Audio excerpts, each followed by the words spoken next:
I started drinking and using when I was about 13 years old. It was like I fit in finally with the world, and I was at one. I was finally good enough. So I was about 14 or 15 the first time I was put into a 12-step program. Didn't realize that I had a problem, but everyone else had a problem with me drinking and using. I got pregnant when I was 18 years old and decided for myself that I would never use drugs again, ever. I was going to be a good mom.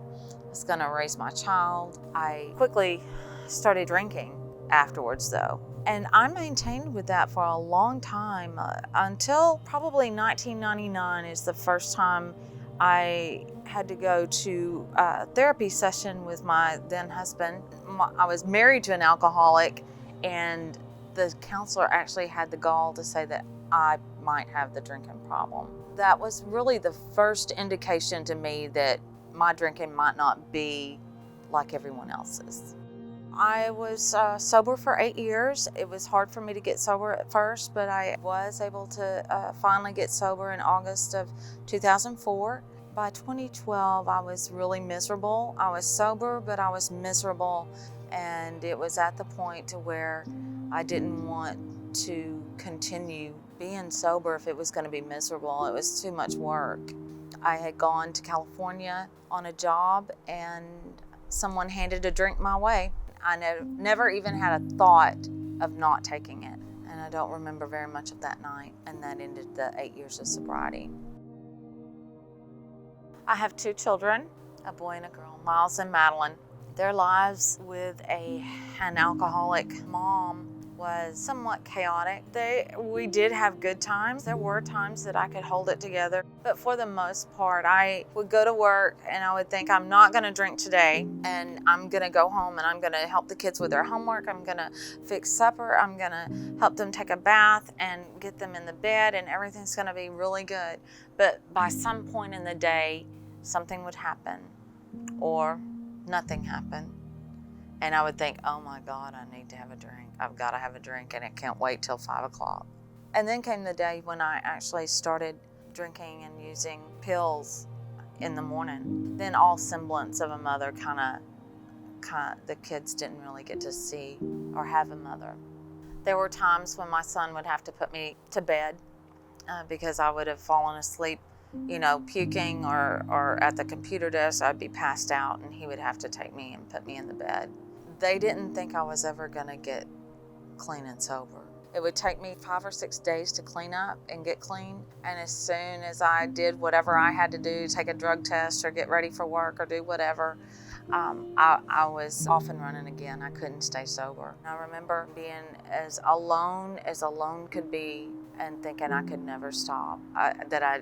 This thing had me in its grips, and I would never be able to stop. And I would want to stop, but I wanted to want to stop. And that went on for 5 long years. In August of 2017, I had gotten to the point where basically what happened is no one would sell to me anymore, and I couldn't get any dope, and I couldn't get high, and I had detoxed a couple of days at home, and I had a thought that came out of nowhere, and I asked my mother if she thought that I might go to treatment, if that might be a good idea. And she said, that's the best thing I've heard in years. So, my drinking and using affected everyone. I didn't think it affected anybody, but I affected everyone.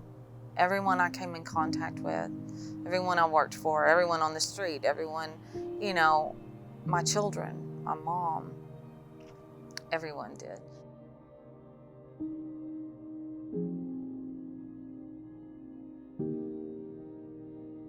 I heard about Recovery Unplugged from a good friend of mine named Tammy. Tammy works at Recovery Unplugged and helps a lot of people get in when they need to find a place to get clean and sober. I called Tammy, and I told her I wanted to go to treatment, and she found a place for me at Recovery Unplugged. When I was in treatment, the music that they played and how they incorporated it into our lives and into the groups and all of the aspects that we had there in treatment really helped pull up a lot of the feelings and emotions so that I could really start looking at some of that stuff. I think when you're out there using and doing what we do, you become really numb and closed off. You're totally closed off from everything. And so it's difficult to get back to really who you are. And I think that the music really helps reconnect you and to remind you who you are, where you come from, and what you're made of.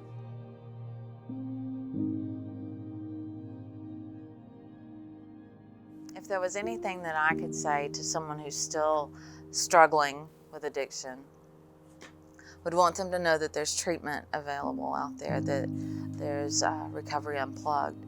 The suffering can end when you go to treatment, and Recovery Unplugged has so many individuals that can help you start your beginning to a whole new life and introduce you to new skills and tools and love you unconditionally. It doesn't matter how far down you've gone. They will love you until you can love yourself.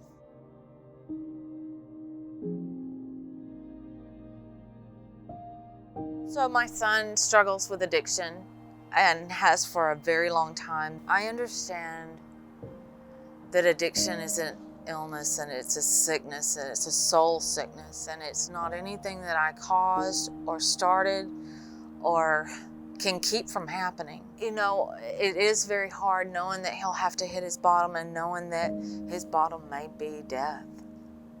You know, that's really sobering.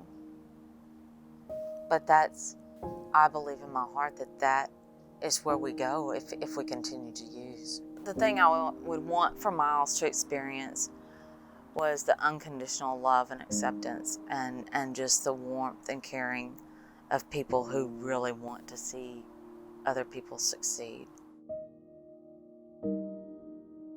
Thank you so much to Recovery Unplugged for helping me find my life.